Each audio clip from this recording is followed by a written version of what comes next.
when the next depression hits, it's going to make the one in the 30s seem like a child's game. We'll see. Anyway, Wilson, I mentioned already, he was a very deeply religious man. However, he was also an evolutionist. And he believed that the lowest form of government was the kingship. King, divine right monarchy. Next above the king was democracy, but then the next level of evolution was socialism. To me, if he had it backwards. Socialism is actually the worst there is. The American Indians are socialist to the hilt, and their cultural level was zero. But anyway, he believed and therefore he believed that he should push the country towards socialism. Now, here's where Wilson and I might have a few things in common. Now, we don't use this term anymore, but when I was in high school, we had a teacher come from the college, from the nearby college, Miami University of Miami of Ohio. And she was our student teacher. And she told us, and I believe since then found this to be true. She told us that Woodrow Wilson had an inferiority complex brought on by a father who he never could quite please. No matter how good he was never good enough to please his father, so he always felt inferior. So he had what we used to call, today we call it low self-image. In those days, when I was young, we called it an inferiority complex. And to get power, he felt like he had to stand in front of people. And of course, this teacher said, I don't feel any power standing in front of you, but Wilson felt. So he enjoyed standing in front of people and giving speeches. And in fact, he enjoyed it so much that he changed the policy that Jefferson. Thomas Jefferson hated giving speeches. Well, when the government first started, George Washington would address the Congress in person. So did John Adams. John Adams followed Washington. He addressed the Congress in person. Then Jefferson, he hated the crowd. He would send a message to Congress by note. And all our presidents, from Jefferson to Wilson, sent messages to Congress by way of note. Wilson abandoned that practice. He said, he stood in front of the Congress. He'd invite both out. The Senate was not big enough to hold them all. So he'd invite the Senate to come over here to the House of Representatives, and all of you senators then be seated. And in the Senate, the seats are assigned. In the House, there's men sit anywhere. If any of you have ever been to the Capitol, you know what I'm talking about. Yeah, okay. So he'd invite the Senate to come in, and the senators would sit down next to him, and he'd address them both. Anyway, he began to reform banking, to reform the trust. But underneath it, though, he had this feeling of inferiority, that he never was good enough and never could quite measure up. Under him, you had the referendum, the recall, all these things were finally put into place. You had two amendments. One of them we were just talking about. There was the income tax amendment that gave the government the right to tax income. And there was the, direct election of senators.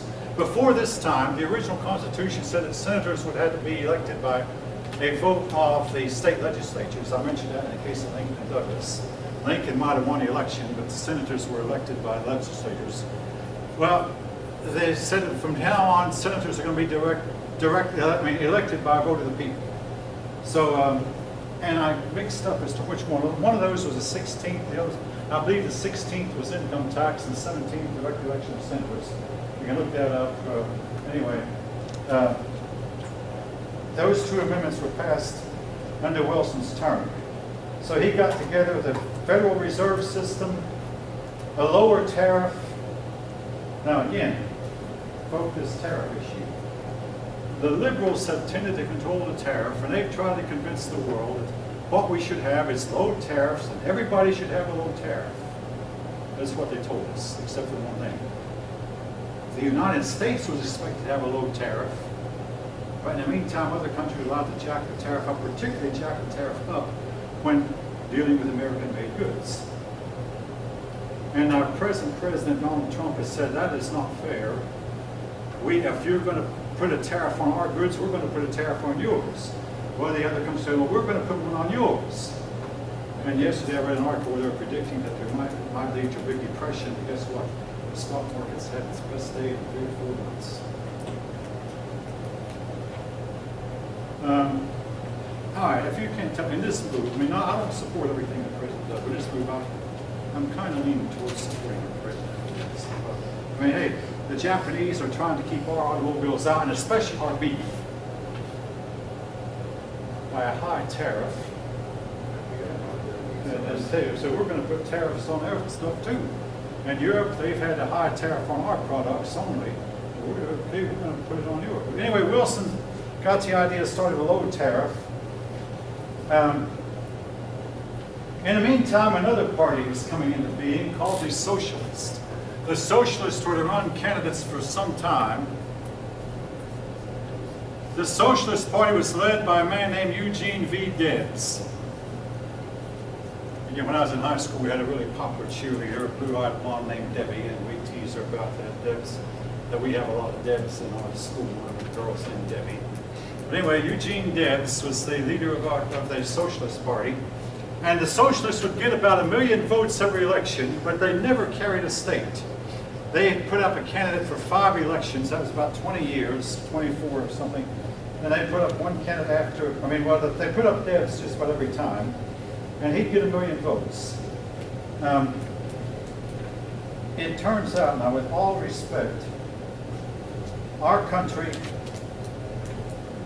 has headed towards socialism without calling itself socialist. Now, the last election, a socialist would probably have won the Democratic nomination had it been a level playing field. Bernie would probably have won. Now, again, if you want to disagree with that, you're welcome to.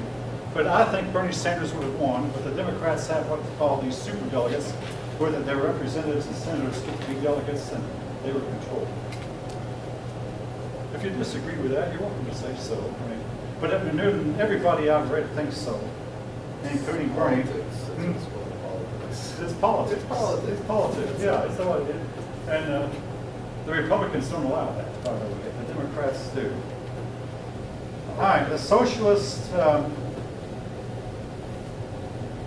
again, their idea was the government should take over all businesses. In other words, Lockheed would be owned by the government, and McDonald Brothers owned by the government, and Sears would be owned by the government, and the government should own all the stores and all the businesses, and everybody would be paid equally. In other words, everybody would work for the government, and you would go where the government told you to go, they'd control you, or if you could put in a request to work a certain job, but you were going to get paid the same. Yes. Was it just big businesses, or was it also small businesses? The government would control it all. Everyone should work for the government. Everyone would work for the government, would be the one big super business, and everybody would draw their paycheck from the government. Basically, the government would get all the profits from the sales of everything. So they'd own the gasoline, and they get the profits. So they wouldn't have, if they worked the way they said it would, they wouldn't have to tax you. There's a serious problem with it, though. 100 years later, we know better. It has never, ever worked. And it's been tried in Europe. The Germans tried it, and as soon as Britain and France had defeated Germany, they both adopted socialism immediately after the war, thinking it would solve all their economic problems, and it failed. It has failed every time, and yet we're heading on into more and more socialism. But the idea was the government would own all the businesses and get all the profits. All right. Now, in the meantime, there was a woman named Margaret Sanger who proposed a birth control movement. Sanger. Birth control even invented? Yeah, Margaret Sanger, a very famous woman, I must say. Yeah, birth control. Now, again, maybe you like her, but I've got to say this about Margaret Sanger. Her plan, she was an evolutionist. Her plan was to sterilize certain types of people in order to make sure that only the best of people reproduce, to promote the human race to a higher level. Similar to what Hitler did to try to eradicate the inferior people. His term, not mine, understand. Eradicate the inferior so that we would evolve into a higher level. But to do that, we had to get rid of the inferior. Margaret Sanger, and this was even going on when I was a kid. Our teacher told about this couple in Kentucky. The two of them didn't have an IQ of 75. And it said they'll never have children no matter how hard they try. The doctors have gotten a hold of them and sterilized the wife, I believe. Maybe the man. This, you know about it. This, I mean, if you don't believe it, folks, it actually happened. This actually, now, supposedly it's not going on now. But, and I'm not, again, I mean, I'm going to state it the way I've heard it. And if you disagree, you can say something. She wanted to eliminate black race. Okay, you know. So just like Hitler, Hitler sterilized every black man who could use the same. And I'm appalled at how many black men I've read their papers who are favorable toward Adolf Hitler. Do they not know he sterilized every black man who could get his hands on? He's more known for putting Jews in. He's more known, but he cattle also tried to discourage the blacks from reproducing. Right. I mean, you know, again, for you black people, you know, this is a historical fact. In no way do I want to promote any kind of racism, but I have to teach about it because it's true. Yeah, okay, I'm teaching about it. I'm not teaching it. But, and again, this camera, I mean, I've got this camera forever. I am far against this. I mean, yes, I'm far against Sanger. She's an idiot. That's it. Yeah, but she was very popular, and her ideas caught on. And the idea of birth control was to, and the 1967 zoology book I still have said, we want to discourage some people from having children and encourage others to have more. Basically, your rich people are probably better, so they should be encouraged to have more children, while your poor people, you're unsuccessful, should be just, and folk, you don't know. I mean, this poor man might turn out to have a son who becomes the next Einstein. Or he would become the next Einstein. And maybe this poor man becomes, how do you know?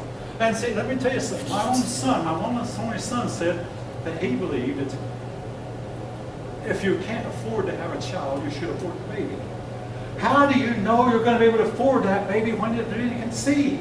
Well, you might be rich today and poor tomorrow, or you might land $1 million tomorrow. And so also, if we actually do that in short order, there's not going to be any of us left but a few, and then our enemy's going to come in and take everything we have. I mean, this son is only 21 years old, a little bit. But anyway, they believed that she believed. All right. At least, hey, folks, it appears like I got the class awake. I think everybody is listening. It's super interesting. Oh yeah, it is. I got everybody interested. Yes. But I mean, again, you've heard this before. This actually went on, and Margaret Sanger was the guilty Tell woman. about what year did this go on? Oh, about 40 or 50 years. No, but See, but Sanger what came year? in around the What year? 19-teens. But see, this couple was sterile. I was in high school, graduated I heard about this in 1966. So Mr. McGuire, my social science teacher in high school. See, we were seniors were required to take American government. And we all took our senior year. Every senior took American government. And this is what I heard about it. This was still going on. It finally, I think, has been stopped. It was still going on throughout the 1960s. And it started with Wilson. Now, one thing I must mention, Booker T. Washington was a black leader of the late 18 and early 1900s. And Theodore Roosevelt once invited him to the White House and sat down and had lunch with him at the White House. And your book shows a picture of it, shows equality. But that doesn't mean that Theodore Roosevelt was anti-racist. He also had his issues with racism, but he did invite Booker T. Washington. Booker T. Washington and George Washington Carter were two famous black persons at the time. And George Washington Carter is famous for what he did with a peanut. Are you showing him what you could? Yeah, I was letting him know that she's one of the founders of Parent Planning. Yeah, Planned Parenthood. Yeah, Planned Parenthood, which is an organization that's Planned Parenthood. Planned Parenthood, which I personally despise. But I'll leave it at that. But initially, Planned Parenthood was the idea was we're going to secretly sterilize certain peoples whom we consider inferior. Again, they use Darwin as justification for it. All right, World War I. Let's see, do I have time? I'm going to teach until 3:15. Chapter 22. So let's see, World War I. I've not covered as much ground as I World would. War I occurred between the years of 1916 to 1919. Now, World War I was actually from 1914 to 1918. All right, I'll put that down. No, I won't. Well, okay, I mean, you might ought to know this. 1914 to 1980. I thought it was 1980. Now, the United States did not declare war until 1917. Like World War II, when the war broke out in Europe, the United States was not involved.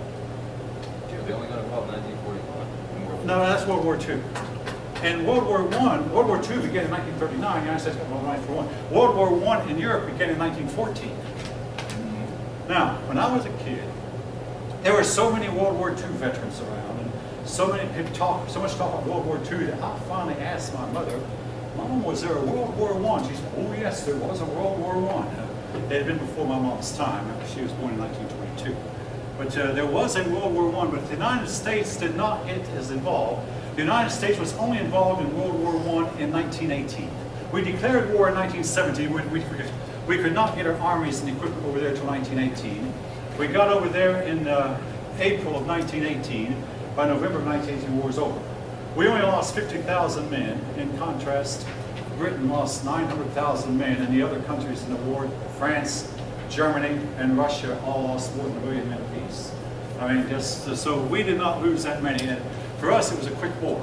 Every enlisted man who enlisted in Europe's army in 1914 was either killed or so badly wounded he had to quit fighting, with a few exceptions.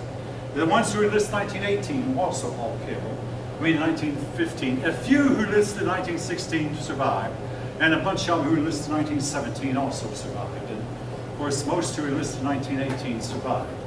But World War I was devastating. Now, World War I, if we Americans didn't notice it, Europeans did. World War I brought down the royal house of Russia. It destroyed the Ottoman Empire. It brought down the royal house of Germany. Brought down the royal house of Austria. 4 royal houses in Europe it brought down. It ended a lot of the control of nobility. It ended the control of nobility in places like Germany, in places like Russia, and it completely eliminated the Ottoman Empire. It destroyed a lot of your smaller countries for many years. Serbia was taken off the map, eventually was put back on, but Herzegovina, Croatia, a lot of these little countries in the Balkan came to an end. So World War I did a lot, and Europe has not been the same after World War I. The United States, it was just, we sent our men overseas for a few months, and most of them came home. A few didn't. All right. Now, Woodrow Wilson. Here's what caused the war in the first place. The nations of Europe had secret treaties, and they've joined into 2 treaty groups, and they vowed after the war to never have these treaties, but they do. Today we have NATO on the one side and Warsaw Pact on the other. But they joined treaty groups, and France had a treaty with Russia, and Russia had a treaty with Serbia, and Austria had a treaty with Germany, and Great Britain had a treaty with Belgium. And when the war broke out, all of a sudden these treaties came to the fore. And when one country invaded another, it was like when I was in the elementary school playground. If you start fighting me, I'll get my big buddy over here to fight on my side, and then he'll get his big buddy to help fight on his side. And a little fight between 2 third graders could lead to a fight between half the school. None of you probably know what I'm talking about. I'll get my big brother on you, and I'll get my big buddy on you. I had it when I was in the 3rd. I had a big buddy named Mervyn Shore, and he was the toughest guy in the school, and he was sometimes coming to do. Mervyn Shore, he went to our church, see, and he was like, I was like his pal. But anyway, all right. So much for that. But anyway, this went on, except it wasn't a playground. Now, when the war broke out in Europe, Wilson's policy was at first that we're going to stay out. And Americans said, we're going to stay out of this war. We don't belong in it. But things began to happen. For one thing, the Germans started sinking our ships on the high seas. The most famous sinking was the sinking of the Lusitania. Yeah, now the Lusitania did not get us in the war, but it helped. Now here's the story of the Lusitania, folk. When it came time for the Lusitania to set sail, nobody wanted to take the responsibility for signing off the paperwork. Now it's called passing the buck. Now President Harry Truman and Jimmy Carter both put a sign on our desk saying the buck stops here. You know, when it comes to my desk, I don't pass the buck. But everybody passed the buck. In other words, basically this man didn't want to approve of it, so he passed the buck to his boss. It got all the way up to President Wilson. President Wilson signed to let the Lusitania sail.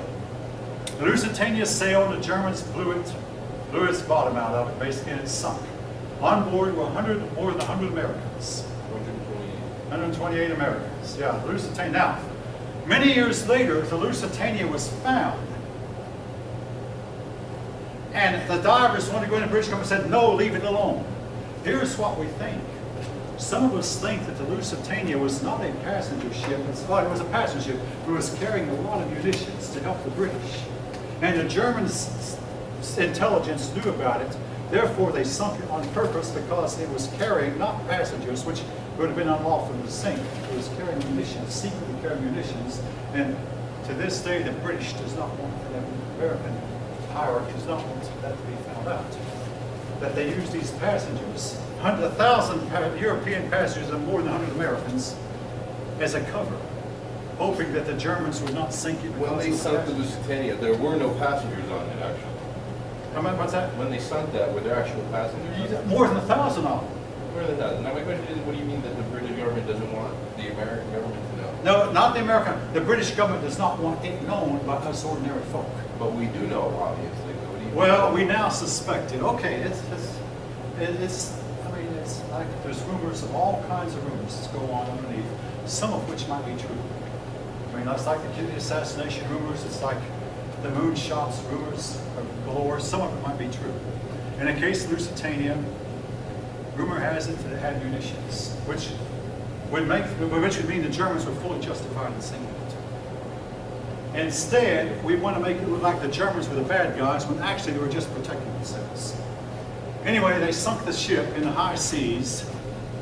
Wilson still did not declare war. The election occurred in 1916, and Wilson ran on a campaign if he kept us out of war. Reminds me of Lyndon Johnson, who kept us out of war until he got elected. Well, Wilson kept us out of war all right in 1916. He took office for his second term in 1917, and within months he called for a declaration of war. Now, there was another thing, though, not just the sinking of the ships. There was this Zimmerman letter. Now, Zimmerman was a German ambassador in Washington, D.C. I mean, we had diplomatic relations with Germany at the time. And Ambassador Zimmerman was talking to the Mexican ambassador. And Zimmerman told Mexicans, now, I know the United States took a lot of your territory. Now, if you will let us use your country as a base of operations, once we have defeated the United States, we'll give you back all this territory, all of Texas, California, Arizona, New Mexico, and Utah, and Nevada. All this territory they took from you, we'll give back to you. And they knew that Mexico was not on friendly terms. I want to say this, though, in favor of the Mexicans. They wouldn't do it. Why? The only reason I can think of, and it is logical, they did not believe that Germany was going to win. That Germany could not whip the United States. So the Mexicans wouldn't do it, but the letter was leaked. And one day the Washington Post published a Zimmerman letter that he had sent, a letter he'd sent to the Mexican ambassador, because Mexico also had an embassy in Washington. All the nations of the world had, in fact, had an embassy. So Ambassador Zimmerman wrote this letter to the Mexican ambassador. The letter was found, and the Washington Post published it in plain English. And then all the papers in the country took it up and copied it from the Washington Post. And it made the United States people turn against the Germans badly. That Germany is thinking of a future war with the United States in which they're going to win and give our territory back to Mexico. This, finally, Wilson had had enough, so he got in front of both houses and declared and asked for a declaration of war. He said it is a fearful thing to lead this great and peaceful nation to a war, but to right is more precious than peace. He called it now catch his close, folk. He called it the war to end all wars. So we need one more war, and then everything will be settled after that, and all war will come to an end. From that day till this one, there has not been 1 second on this planet where there hasn't been a war going on somewhere. Not 1 second. Mankind cannot sustain itself without war happening. Huh? Mankind cannot sustain itself without a war happening somewhere. That's a fact. I believe, as much as I hate it, I believe you're right. I hate it too. It doesn't matter. It's simply a fact of life. But anyway, there were He declared war. He called on General Pershing. Now, Wilson did not know much about the military, so he left the war up to the generals. Even though other leaders in Europe were not leaving the war to generals, Wilson left our generals to largely run it. And the main general was General Pershing. General JJP, or John Joseph Pershing, did the war. Now, there was another event that occurred before this. I'm backing up a little bit. But I've got to tell this, because if I tell you something about the man. When Europe was about to go to war, President Wilson kind of stepped aside, supposedly to attend to his very sick wife. His wife was at the point of death, and she did die. And then Wilson married in the White House, married a second time. I mean, after all, his first wife was deceased. Now, here's the really ghoulish part of the story. There are rumors, and this is only a rumor that can't be proven, that Woodrow Wilson wanted his first wife to die because he met this highly attractive woman he wanted to marry, and he helped to send his first wife to her death. And if you look up in the right places, particularly if you look up Edith, I believe Edith Wilson was his first wife. If you look at Edith, you'll find this story told as a rumor. It was widely told at the time, but it can't be proven. Again, there's an old saying, where there's smoke, there's fire. And again, stories can get out that are not true. We don't know how true this is, but we do know that Woodrow Wilson married his second wife fairly quickly after his first wife had died. And during that time, Europe went to pieces. If Wilson would have tended to the business of government, maybe he could have persuaded the European nations to not go to war, and then maybe he couldn't have. Be that as it may, that's just a little bit of something I threw in. The United States went to war, and shortly after we went to war, the war was won. Now, World War I, as you remember, being a trench stalemate, the two sides got in trenches and dug in, and neither side could move because the trench turned out to be the worst weapon mankind ever faced. And the trenches would be rat infested, but also when it rained, the trench would cave in and suffocate many a troop. But by the time the United States got involved, the trench warfare had come to an end owing to the invention of the tank. You know about that. The invention of the tank basically broke the trench stalemate. And the United States troops got it. The United States troops got involved. And when the United States got involved, the French were sent in first. The French were defeated, and they turned around and ran. And as they were running into the United States troops, and the French and the Americans, "Get out, you're lost." And the Americans replied, "Well, no, we just got here." And the Americans stayed and held the ground and drove the Germans back, stopped the German advance. At the end of the war, only the French held more of the line than did the Americans. The French held the most, the Americans second, and the British third. We even held more than the British did. Of course, we had more people than the British. Pershing called for 1 million men by May. That was May 1918. 1 million men. He wound up getting 2 million. But the war was over rather quickly. The German army simply could not handle. They've been fighting for 4 years, keep in mind. And then they ran out of gasoline, which even in 1918 was disastrous. They ran out of gas, and the British had captured the Arab oil fields.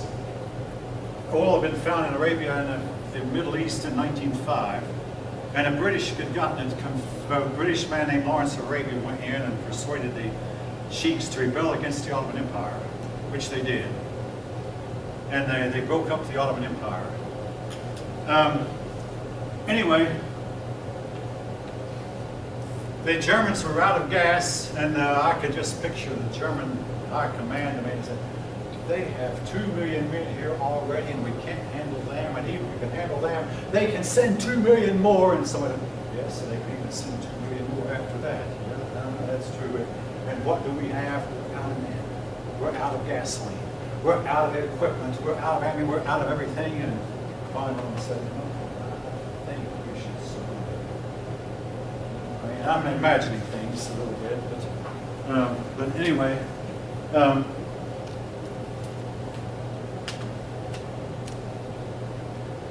Now, while the war was going on, your young men were all drafted, almost all drafted into the Army, and guess who had to run the factories? Your old men and your women. Your women got jobs at the factories to take the place of the men who were fighting overseas. So women began to say, hey, listen, we're contributing to the work, and we're contributing to, we should have the right to vote. And in 1919, the 19th Amendment, 1919, Amendment 19 gave women the right to vote.